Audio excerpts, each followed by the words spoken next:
महाराज उत्थे पहुँचते आ ते उत्थे पहुँच के गुरबाणी च शब्द एक उचारण किया, भली सुहावी छापरी जामह गुण गाए। छापरी के अर्थ ने छपड़ी कुल्ली। सतगुरु महाराज कहते ने कित ही कामना धौल हर जित हर विसराए। वो धौल हर कहते ने पक्के वड्डे महल मरगे मकाना नूं। सतगुरु महाराज कहते वो किते भी काम नहीं जेकर रब भुल गया है। तुसीं कभी गवालीयर जाओ, उत्थे एक महल है जिन्होंने कहते हैं विलास राव पैलेस। विलास राव ग्वालियर के दो राजे हुए ने, जीवा राव सिंधिया, माधो राव सिंधिया। अपने टाइम ते राजे महाराजिਆਂ को धन पदार्थ के सारे साधन होंदे सी और धन इन्ना क सी कि जिस टेबल के उपर बैठ के, कुर्सियां के उपर बैठ के रोटी खाते सी, उस टेबल नूं 40 मन सोना लग्या होया। चांदी के सोने के बर्तन ने। और अज वो राज भाग नहीं रहा, वो राजे भी नहीं रहे। विलास पैलेस जीवा राव सिंधिया, माधो राव सिंधिया राजे सी, अज वो नहीं है। उत्थे हुण उन्हां दे घर नूं देखण वास्ते, उन्हां दे उस राज भाग नूं देखण वास्ते सरकार ने उन्होंने म्यूजियम बना दिता है। उस घर में लोग देखते हैं, टिकट खर्चते हैं, देखते हैं। सोने दीयां कुर्सियां, सोने के बर्तन, सोने चांदी का टेबल, चांदी के चमचे। सतगुरु महाराज पातशाह कहते ने ग्रह सोयन चंदन सुगंध लाए मोती हीरे। मन इच्छे सुख मानदा किश नाहीं वसूरे, सो प्रभ चेतना आवई विष्टा के कीड़े। सतगुरु गुरु अर्जुन देव महाराज जी का फरमान है जैत श्री राग के अंदर। सतगुरु महाराज पातशाह कहते ने कि जेकर रब भुल जाता है, सतगुरु महाराज पातशाह कहते ने ग्रह रचना अपारंग मन बिलास स्वादन रसे। ग्रह रचना अपारंग के अर्थ होंगे ने घर बहुत सुंदर होवे ते खान पीन के लोड़ां दे सारे साधन उत्थे मौजूद होवन। ते सतगुरु महाराज कहते ने कदांच न सिमरंत नानक ते जंत विष्टा किरमै। कदांच कदे भी रब नूं चेते नहीं किया। सतगुरु महाराज कहते ने बस विष्टा दे गंदगी का कीड़ा है, होर कुछ भी नहीं। लोग कहते होंगे बड़ा अमीर है, बड़ा धनाढ़ है, बड़ा पैसे वाला है। सतगुरु महाराज कहते ने नहीं, सुंदर सेज अनेक सुख रस भोगन पूरे। सेज कहते ने बिस्तरा, सुंदर बिस्तरा होवे, सुंदर सेज अनेक सुख। सुख एक नहीं अनेकों कोल होवन। रस भोगन पूरे। रस कहते ने स्वाद नूं, किसी भी वस्तु का स्वाद चखना है, रस लेना है। कुर्सी का रस है, ताकत का रस है, दौलत का रस है, शरीर का रस है, वासना का रस है, कोई भी रस है। रस भोगन पूरे, हरेक रस जिहड़ा कोल मौजूद है। ग्रह सोयन चंदन सुगंध लाए मोती हीरे। असीं घर बनाने आ, इट्टां दा सीमेंट कंक्रीट का बना दिंदे आ। कहंदे ग्रह सोयन सुंदर सोने का घर होवे। अज तक सोने का घर किसी ने बनाया नहीं, इक्को ने बनाया सी, रावण ने लंका सोने की बनाई सी। सतगुरु महाराज उत्थे कहंदे ने मूर्ख रावण क्या ले गया। कहंदे रावण भी मूर्ख सी, एवें हंकार दे विच सोने की लंका बना लई, वो लैके थोड़ी नाल गया है। सतगुरु महाराज कहते ने सुंदर ग्रह सोयन चंदन सुगंध। घर सोने का असी पेंट करते हैं, कहते चंदन का लेप किया होवे। चंदन पेंट तो कितने महंगा है। चंदन सुगंध, सुगंधी घर दे विच चंदन दी होवे, फ्रॉगनेस चंदन दी होवे, खुशबू आउंदी होवे चंदन दी। सजावट करने वास्ते कच नहीं, आर्टिफिशियल कोई चीज़ा नहीं। लाए मोती हीरे, मोती ते हीरे ला के घर की सजावट की होवे। ग्रह सोयन चंदन सुगंध लाए मोती हीरे। मन इच्छे सुख मानदा किश नाहीं वसूले। जो भी मन दे विच आ जाए उही मन की इच्छा पूरी हो जाए, मन इच्छे सुख मानदा, हरेक सुख का साधन कर होवे। किश नाहे विसूरे, कोई चिंता ना होवे, कोई फिक्र ना होवे, किसी किस्म का डर ना होवे, कोई भै ना होवे। किश नाहे विसूरे, सो प्रभ चित ना आवे। सतगुरु गुरु अर्जन देव महाराज कहते जे रब चेते विच नहीं आया, घर सोने का है, सेज सुंदर है, सुख अनेक ने, रस भोगदा पिया है। मन दे विच जो इच्छा आउंदी वो पूरी हो जाती है, किश दुख नहीं, कोई तकलीफ नहीं, कुछ चिंता नहीं, कुछ फिक्र नहीं। सो प्रभ चित ना आई। पर एक गल है कि जे रब चेते विच नहीं ना आउंदा, सतगुरु गुरु अर्जन देव महाराज कहते ने विष्टा के कीड़े, केवल गंदगी का कीड़ा है। सतगुरु गुरु नानक देव महाराज पातशाह कहते हैं कि जो कोई रब नूं भुल जाता है, कीटां अंदर कीट कर दोषी दोष करे, उनके ते ये दोष लगता है कि तू रब नूं भुल गया सी। फिर सज़ा की मिलती है, उन्हां दे नाल मिला दिता जाता जिहड़े विष्टा दे विच कीड़े हुंदे ने। कीटां अंदर कीट कर दोषी दोष करे, कीटां च कीड़ा बना दिता जाता, दोष लग जाता है कि तू रब नूं भुलिया सी। गुरु अर्जन देव महाराज कहते ने परमेश्वर ते भुलिया व्यापन सभे रोग। एक पासे सतगुरु महाराज कहते जे सुख बहुत भी होण ते रब भुल जाए तो वह किसी काम दे नहीं। दूसरे पासे सतगुरु महाराज एक बड़ी कमाल की उदाहरण देंदे ने, कहते जेकर यकीन होवे रब ते भरोसा होवे, रुखो भोजन भूम सैन सखी, प्रै संग सूख विहार। भोजन रुखा होवे, कोई स्वादला भोजन भी कोल ना होवे, रुखो भोजन भूम सैन, धरती के उत्ते सौना पै जाए, पर मालिक नाल होवे, उनकी याद नाल होवे, वो प्यारा नाल होवे। कहते प्रै संग सूख विहात, उनके प्यारे दे नाल सब तो वड्डा सुख ही कहते जिंदगी का वो हुंदा है जो प्यारा नाल होवे। सतगुरु महाराज पातशाह जी कहते ने बसता टूटी झौंपड़ी, चीर सब छिन्ना। रहिंदा किथे होवे? टुट्टी जी झौंपड़ी दे विच।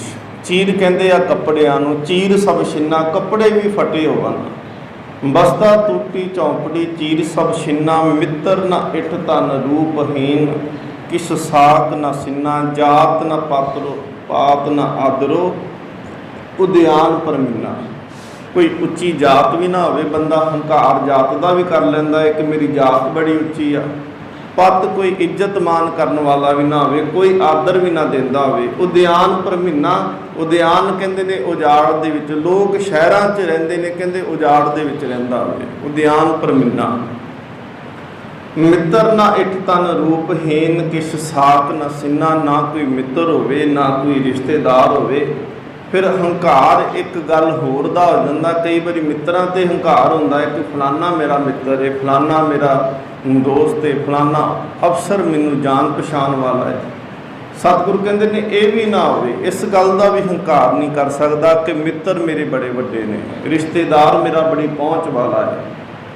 मित्र ना इठ तन, धन भी कोई कोल नहीं। हंकार धन का भी हुंदा है, हंकार करने वास्ते हुण धन भी कोल कोई नहीं है।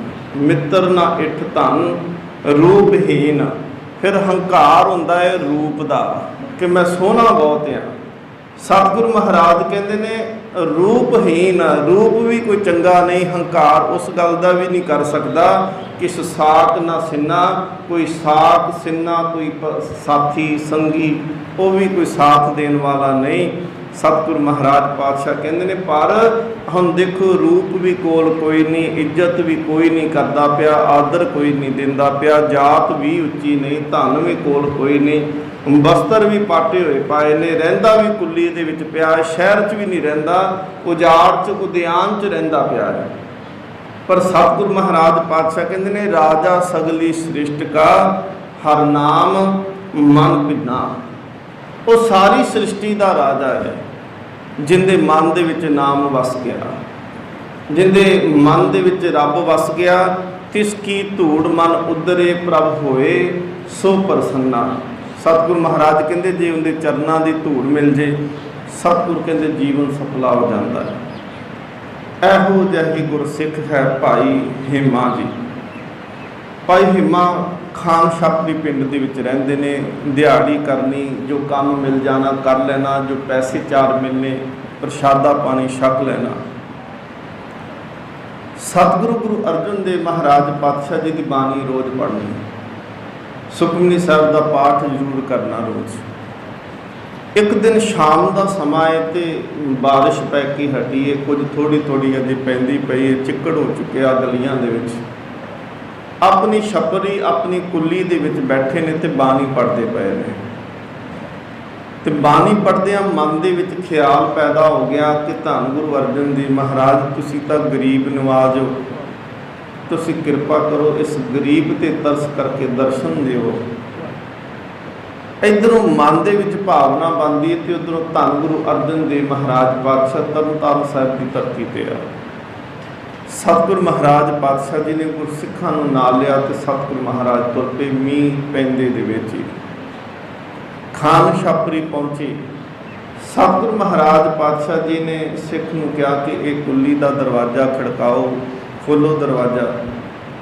ਆਵਾਜ਼ ਅੰਦਰੋਂ ਆਈ, ਕੌਣ? ਸਤਿਗੁਰੂ ਮਹਾਰਾਜ ਪਾਤਸ਼ਾਹ ਜੀ ਦੇ ਸਿੱਖ ਨੇ ਕਿਹਾ ਕਿ ਜਿਨ੍ਹਾਂ ਨੂੰ ਤੂੰ ਯਾਦ ਕਰਦਾ ਰਹਿਣਾ ਗੁਰੂ ਅਰਜਨ ਦੇਵ ਮਹਾਰਾਜ ਪਾਤਸ਼ਾਹ ਹੈ। ਦਰਵਾਜ਼ਾ ਜਦੋਂ ਚੌਂਪੜੀ ਦਾ, ਕੁੱਲੀ ਦਾ, ਛਪਰੀ ਦਾ ਖੋਲ੍ਹਿਆ, ਗੁਰੂ ਅਰਜਨ ਦੇਵ ਮਹਾਰਾਜ ਜੀ ਦੇ ਦਰਸ਼ਨ ਕੀਤੇ, ਚਰਨਾਂ ਤੇ ਡਿੱਗਿਆ। ਸਤਿਗੁਰੂ ਮਹਾਰਾਜ ਪਾਤਸ਼ਾਹ ਜੀ ਦੇ ਕਹਿੰਦੇ ਚਰਨ ਉਸ ਵੇਲੇ ਨਾ ਜੋ ਬਾਹਰ ਚਿੱਕੜ ਹੋਇਆ ਸੀ, ਮਿੱਟੀ ਗਿੱਲੀ ਸੀ, ਮੀਂਹ ਪੈਂਦਾ ਪਿਆ ਸੀ, ਸਤਿਗੁਰੂ ਮਹਾਰਾਜ ਜੀ ਦੇ ਚਰਨਾਂ ਨੂੰ ਲੱਗੇ ਸੀ। ਇੰਨਾ ਮਨ ਦੇ ਵਿੱਚ ਵਿਰਾਗ ਸੀ, ਚਰਨ ਧੋ ਦਿੱਤੇ ਗੁਰੂ ਅਰਜਨ ਦੇਵ ਮਹਾਰਾਜ ਜੀ ਦੇ। ਅਸਲ ਦੇ ਵਿੱਚ ਕੁਝ ਗੱਲਾਂ, ਕੁਝ ਕਰਮ ਅਸੀਂ ਧਰਮ ਦੇ ਨੇਮ ਦੇ ਨਾਲ ਕਰਦੇ ਹਾਂ ਤੇ ਕੁਝ ਪ੍ਰੇਮ ਦੇ ਨਾਲ ਕਰਦੇ ਹਾਂ। ਪਰ ਜਿਹੜੇ ਕੰਮ ਪ੍ਰੇਮ ਦੇ ਨਾਲ ਕੀਤੇ ਹੁੰਦੇ ਨੇ ਉਹ ਸਫਲਾ ਹੋ ਜਾਂਦੇ ਨੇ, ਉਹਨਾਂ ਨੂੰ ਫਲ ਬੜੇ ਵਧੀਆ ਲੱਗਦੇ ਆ। ਤੇ ਜਿਹੜੇ ਕੰਮ ਨੇਮ ਦੇ ਵਿੱਚ ਕਰਦੇ ਆ ਉਹ ਕਈ ਵਾਰੀ ਫਲ ਤਾਂ ਲੱਗ ਜਾਂਦਾ ਹੈ ਪਰ ਬਿਲਕੁਲ ਉਹ ਫਲ ਲੱਗਦਾ ਜਿਹਨੂੰ ਖਾਣ ਨੂੰ ਦਿਲ ਨਹੀਂ ਕਰਦਾ। ਫੁੱਲ ਫਿੱਕੇ, ਫਲ ਬੱਕ ਬੱਕੇ, ਕਿਉਂਕਿ ਉਹਦੇ ਵਿੱਚ ਨੇਮ ਦਾ ਹੰਕਾਰ ਪੈਦਾ ਹੋ ਜਾਂਦਾ ਹੈ ਕਿ ਮੈਂ ਨੇਮੀ ਹਾਂ। ਸਤਿਗੁਰੂ ਮਹਾਰਾਜ ਪਾਤਸ਼ਾਹ ਕਹਿੰਦੇ ਨੇ ਨਹੀਂ, ਨੇਮ ਨਹੀਂ ਪ੍ਰੇਮ ਜ਼ਰੂਰੀ ਹੁੰਦਾ ਹੈ। ਗੁਰੂ ਹਰਿਰਾਏ ਸਾਹਿਬ ਜੀ ਇੱਕ ਵਾਰੀ ਇੱਕ ਮਾਤਾ ਜੀ ਬਜ਼ੁਰਗ ਸੀ, ਕਹਿੰਦੀ ਸਤਿਗੁਰੂ ਮਹਾਰਾਜ ਮੈਂ ਤਾਂ ਆ ਨਹੀਂ ਸਕਦੀ ਤੁਹਾਡੇ ਦਰਸ਼ਨਾਂ ਨੂੰ, ਬਜ਼ੁਰਗਿਆਂ ਤੁਰਿਆ ਨਹੀਂ ਜਾਂਦਾ, ਜੇ ਤੁਸੀਂ ਕਿਰਪਾ ਕਰੋ ਦਰਸ਼ਨ ਦੇ ਦਿਓ, ਮੈਂ ਤੁਹਾਨੂੰ ਪ੍ਰਸ਼ਾਦਾ ਛਕਾਉਣਾ ਚਾਹੁੰਦੀ ਹਾਂ। ਬਜ਼ੁਰਗ ਮਾਤਾ ਗੁਰੂ ਹਰਿਰਾਏ ਸਾਹਿਬ ਕੀਰਤਪੁਰ ਸਾਹਿਬ ਦੀ ਧਰਤੀ ਤੋਂ ਚੱਲੇ ਘੋੜੇ ਤੇ ਸਵਾਰ ਤੇ ਦੁਪਹਿਰ ਦਾ ਸਮਾਂ। ਸਤਿਗੁਰੂ ਗੁਰੂ ਹਰਿਰਾਏ ਸਾਹਿਬ ਕੇਵਲ 2 ਟਾਈਮ ਪ੍ਰਸ਼ਾਦਾ ਛਕਦੇ ਸੀ, ਇੱਕ ਵਾਰੀ ਸਵੇਰੇ ਛਕਣਾ ਤੇ ਇੱਕ ਵਾਰੀ ਰਾਤ ਨੂੰ ਛਕਣਾ। ਦੁਪਹਿਰੇ ਪ੍ਰਸ਼ਾਦਾ ਨਹੀਂ ਸੀ ਛਕਦੇ। ਘੋੜੇ ਤੇ ਸਵਾਰ ਹੋਏ। ਹੁਣ ਸਤਿਗੁਰੂ ਮਹਾਰਾਜ ਜੀ ਦੇ ਨਾਲ ਸਿੱਖ ਸੇਵਕ ਵੀ ਬਹੁਤ ਸਾਰੇ ਸੀ, ਮਗਰ ਸੇਵਕ ਵੀ ਘੋੜਿਆਂ ਤੇ ਚੱਲ ਪਏ। ਸਤਿਗੁਰੂ ਮਹਾਰਾਜ ਪਾਤਸ਼ਾਹ ਜੀ ਘੁੰਮਦੇ ਘੁਮਾਉਂਦਿਆਂ ਉਸ ਮਾਤਾ ਦੀ ਝੁੱਗੀ ਦੇ ਬਾਹਰ ਆ ਕੇ ਘੋੜਾ ਖਲਾਰ ਦਿੱਤਾ। ਆਵਾਜ਼ ਦਿੱਤੀ, ਮਾਂ ਬਾਹਰ ਆਏ। ਕਹਿੰਦੇ ਮਾਤਾ ਪ੍ਰਸ਼ਾਦਾ ਛਕਣਾ ਹੈ। ਉਹਨੂੰ ਸਿੱਖ ਹੈਰਾਨ ਨੇ, ਸਤਿਗੁਰੂ ਮਹਾਰਾਜ ਤੇ ਇਸ ਵੇਲੇ ਛਕਦੇ ਕੋਈ ਨਹੀਂ, ਜੇ ਛਕਣਾ ਹੀ ਸੀ ਤੇ ਹੁਣੇ ਤਾਂ ਅਸੀਂ ਅਸਥਾਨ ਤੋਂ ਆਏ ਹਾਂ, ਗੁਰਦੁਆਰਾ ਸਾਹਿਬ ਤੋਂ ਚੱਲ ਕੇ ਆਏ ਹਾਂ, ਧਰਮਸ਼ਾਲਾ ਤੋਂ, ਤੇ ਹੁਣ ਇੱਥੇ ਆ ਕੇ ਛਕਣ ਦੀ ਕੀ ਲੋੜ ਪੈ ਗਈ। ਸਿੱਖ ਨੇ, ਇੱਕ ਸਿੱਖ ਗਿਆ, ਉਹਨੇ ਪਾਣੀ ਲਿਆਂਦਾ ਕਿ ਸਤਿਗੁਰੂ ਮਹਾਰਾਜ ਜੀ ਦੇ ਹੱਥ ਸੁੱਚੇ ਕਰਾਉਣੇ ਨੇ। ਉਨੀ ਦੇਰ ਨੂੰ ਮਾਤਾ ਪ੍ਰਸ਼ਾਦਾ ਲੈ ਕੇ ਆ ਗਈ। ਸਤਿਗੁਰੂ ਮਹਾਰਾਜ ਘੋੜੇ ਤੇ ਬੈਠਿਆ ਹੋਇਆ ਹੀ ਪ੍ਰਸ਼ਾਦਾ ਹੱਥ ਵਿੱਚ ਫੜਿਆ। ਸਿੱਖ ਕਹਿੰਦਾ ਸਤਿਗੁਰੂ ਮਹਾਰਾਜ ਹੱਥ ਸੁੱਚੇ ਕਰਾਉਣ ਆਇਆ ਸੀ। ਸਤਿਗੁਰੂ ਮਹਾਰਾਜ ਕਹਿੰਦੇ ਕੋਈ ਗੱਲ ਨਹੀਂ। ਸਤਿਗੁਰੂ ਮਹਾਰਾਜ ਪ੍ਰਸ਼ਾਦਾ ਛਕਾਉਣ ਲੱਗ ਪਏ ਤੇ ਮਾਤਾ ਇੰਨੀ ਕੁ ਪ੍ਰੇਮ ਦੇ ਵਿੱਚ ਭਿੱਜੀ ਸੀ, ਨੇਮ ਕੋਈ ਨਹੀਂ ਸੀ, ਕੇਵਲ ਪ੍ਰੇਮ ਸੀ। ਤੇ ਗੁਰੂ ਹਰਿਰਾਏ ਸਾਹਿਬ ਜੀ ਨੂੰ ਬਾਰ-ਬਾਰ ਕਵੇ, ਕਹਿਣ ਲੱਗੀ ਤੁਮ ਪਾਪੀ ਹਮ ਬਖਸ਼ਨਾਰ, ਤੂੰ ਪਾਪੀ ਮੈਂ ਬਖਸ਼ਨਾਰ। ਸਿੱਖ ਲਾਗੂ ਜਿਵੇਂ ਝੰਜੋੜ ਕੇ ਕਹਿਣ ਲੱਗਾ ਹੋਵੇ ਕਿ ਮਾਂ ਇਹ ਕੀ ਕਹਿਣ ਲੱਗਾ। ਗੁਰੂ ਸਾਹਿਬ ਨੇ ਇਸ਼ਾਰਾ ਕਰ ਦਿੱਤਾ, ਰੁਕ ਜਾ। ਕਹਿਣ ਲੱਗੇ ਅਸਲ ਦੇ ਵਿੱਚ ਉਹਦੇ ਬੋਲਾਂ ਵਾਲੇ ਪਾਸੇ ਨਹੀਂ ਦੇਖੀਦਾ ਕਿ ਉਹ ਬੋਲਦੀ ਕੀ ਪਈ ਹੈ। ਜੇ ਬਾਹਰੋਂ ਭੁੱਲ ਚੁੱਕ ਬੋਲਦੇ ਪੀ ਖਰੇ ਹਰਪਾਵੇਂ, ਬਾਹਰਲੇ ਬੋਲਾਂ ਨੂੰ ਸੁਣ ਕੇ ਮਤ ਕਹੋ ਕਿ ਇਹ ਟੁੱਟੇ ਹੋਏ ਨੇ ਤੇ ਗੁਰੂ ਦੇ ਵਿਰੁੱਧ ਬੋਲਦੀ ਪਈ ਹੈ। ਸਤਿਗੁਰੂ ਮਹਾਰਾਜ ਪਾਤਸ਼ਾਹ ਕਹਿੰਦੇ ਅੰਦਰ ਦੇਖੋ ਉਹਦੇ ਪਿਆਰ ਕਿੰਨਾ ਹੈ। ਉਹਨੂੰ ਇਸ ਗੱਲ ਦੀ ਸੋਧੀ ਨਹੀਂ ਕਿ ਇਹ ਕਹਿਣਾ ਹੈ ਕਿ ਮੈਂ ਪਾਪੀ ਤੂੰ ਬਖਸ਼ਨਾਰ। ਉਹ ਕਹਿੰਦੀ ਸਤਿਗੁਰੂ ਮਹਾਰਾਜ ਤੂੰ ਪਾਪੀ ਮੈਂ ਬਖਸ਼ਨਾਰ। सतगुरु गुरु हरराय साहब कहते उत्थे प्यार जिथे होवे उत्थे नेम टुट जाते, उत्थे नेम की कोई लोड़ नहीं रह जाती। गुरु अर्जन देव महाराज पातशाह जी प्यार दे बजे हुए उस घर दे विच पहुंचे तो उन्हें प्यार के अथरूआं दे नाल विराग दे विच आके भाई हेमा जी ने सतगुरु महाराज पातशाह जी के चरण धो दिते। गुरु अर्जन देव महाराज पातशाह जी अंदर आए, अंदर आके सतगुरु महाराज पातशाह जी उत्थे बैठे जिस मंजी ते बैठ के कभी वो गुरु नूं जपदा सी। ये हकीकत हुंदी है कि जिस थान दे उत्ते जित पार ब्रह्म चित आया, जिस थान दे उत्ते बैठ के रोज़ गुरु नूं चेते करोगे गुरु उस थान ते आके बैठ जाता। जिस हिरदे दे विच गुरु नूं रोज़ चेते करोगे गुरु उस हिरदे उस मन दे विच आके बैठ जाता। क्योंकि गुरु नूं जपना, गुरु नूं चेते करना, गुरु की याद करी जाना, इनका अर्थ है कि गुरु वास्ते सेंध विछाउणी। गुरु तो रोज़ उडीकदा है कि सिख कवे सतगुरु के आ मेरे मन दे विच बैठ, पर हुण कहंदे आसन एक आ, उहदे ते तू काम नूं बिठाया है, उहदे ते क्रोध नूं बिठाया है, उहदे ते हंकार नूं बिठा के बैठा है, उहदे ते लोभ नूं बिठा के बैठा है, उहदे ते वासनावां नूं बिठा के बैठा है। हुण जिथे हंकार बैठा होवे उत्थे निरंकार किवें बैठ सकता है, जिथे काम बैठा है उत्थे राम किवें बैठ सकता है। सतगुरु महाराज कहते ने आसन एक ही आ ते एक आसन ते एक बैठ सकता है, जां ते अधर्म नूं बिठा ला उत्थे, जां तू धर्म नूं उत्थे बिठा छड। सतगुरु महाराज कहते ने आसन उही सी जिस आसन ते कदी बैठ के रोज़ भाई हेमा जी बाणी पढ़िया करते सी। अज गुरु अर्जन देव महाराज उस थां ते बैठे जिथे रोज़ सुखमनी पढ़ी जाती सी, अज उत्थे सुखमनी उचारण करने वाला आके बैठ गया। अज उत्थे वो बैठा है जिंदे मुखार बिंद तो सुखमनी पढ़ी गई सी। गुरु अर्जन देव महाराज पातशाह ने इतिहास कहता है, रिवायत कहदियां ने कि सतगुरु महाराज ने उत्थे आप बैठ के सुखमनी साहिब का पाठ किया। और गुरबाणी दे विच एक शब्द जो इतिहास बन गया, हुण है तां टुट्टी जी छपड़ी ते गरीब जिहा घर, पर सतगुरु महाराज ने उत्थे बाणी का शब्द उचारण किया। अज उत्थे गुरु घर का एक बहुत वड्डा अस्थान बनिया। भाई हेमे का घर गुरु का घर बन गया। भाई हेमे की छपरी छपरी नहीं रही, छापरी साहब हो गया। सतगुरु महाराज जी ने उत्थे फुरमान जिहड़ा सी हुक्मनामा शब्द उचारण किया। राग सूही महला पंजवां कर चौथा, एक ओंकार सतगुर प्रसाद भली सुहावी छापरी, जामह गुण गाए कित ही काम न तौरहा, जित प्रभ बिसराए आनंद गरीबी साध संग, जित प्रभ चित आए जल जाओ हे बचपना माया लपटाए। कहते गरीबी दे विच भी आनंद है जे संगत दे विच है, जे नाम दे विच है। जल जाओ यह बड़पना माया लपटाए, जिहड़े माया दे विच लपटे पए ने, माया की चादर की बुक्कल मार के बैठे ने। सतगुरु महाराज कहते ने ये वड्डेपन नूं की करना है, साड़ना है ऐसे वड्याई नूं। पीसन पीस ओड कामरी सुख मन संतो खाए, भावें वो हाथ ना पीस के दो प्रशादे सकदा पिया है, भावें वो मेहनत करने वाला है, भावें वो अत दा गरीब क्यों ना होवे। सतगुरु कहते ने ऐसो राज ना किते काज, जित नह तृप्ताए। कहते राज नूं की करना जे तृप्ति नहीं बंदा हुंदा, अंदर ही संतोख नहीं आउंदा पिया, अंदर तृष्णा की अग नहीं बुझदी पई। नगन फिरत रंग एक कै वो शोभा पाए। हुण सतगुरु महाराज कहते ने कपड़े भी तन ते कोई नहीं, बिल्कुल नंगा वांगू रहिंदा, कपड़े कोई नहीं बहुते तन ते पाउण वास्ते, पिंडे नंगे तुरना फिरना पैंदा, केवल तन ढकण जोगा थोड़ा बहुत कपड़ा पहन के रखिया। सिखां दा इतिहास जदों पढ़ो, जदों सिख जंगलों के विच रहिंदे सी, जदों सिख दरख्तां दे उपर सौंदे सी, घोड़ियां दीयां काठियां सिखां दा घर सी, उदों सिखां दे तन ते केवल कशहरे रह गए सी, तन ते पाउण लई बहुते कपड़े नहीं सी। सर्दी गर्मी बिल्कुल उन कशहरियां दे विच गुजारी। हथियार जिहड़े सन वो भी कोई बहुते काम दे नहीं सी, उन्होंने भी म्यान की थां ते टाकियां लपेटियां हुंदियां सी हथियारां नाल। प्रशादा भी कदी नहीं सी मिलता, जे किते मिलिया तो छक लैंदे सी वंड के, जे नहीं मिलिया तो दरख्तां दे पत्ते खा लैने, छिलड़ां खा लैनियां। पानी असीं अज फिल्टर का पीने, बहुत स्वादला पीने, उतों पानी पीना जिथे पंछी भी विठा कर देंदे सी, छप्पड़ां दे पानी पी के गुजारा करना। पर सतगुर कहते हैं नगन फिरत रंग एक कै वो शोभा पाए।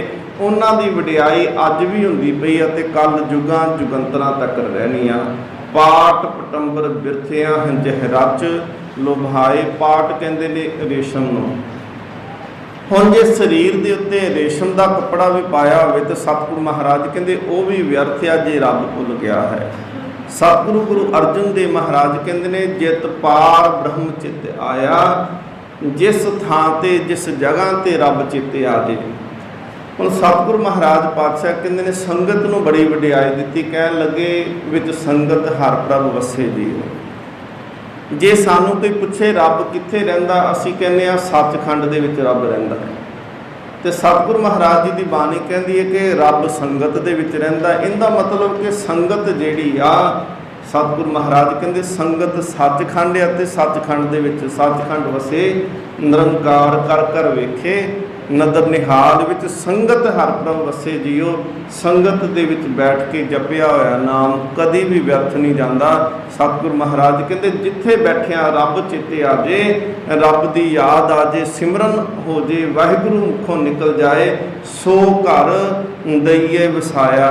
सतगुरु महाराज कहते परमेश्वर ने कृपा करके वो घर जिहड़ा सी दया दे नाल वसा दिता है। दया सतगुरु महाराज ने कहते ने कीती है। सतगुरु महाराज पातशाह जी ने कहा कि एक घर परमात्मा की कृपा दे नाल वसिया है।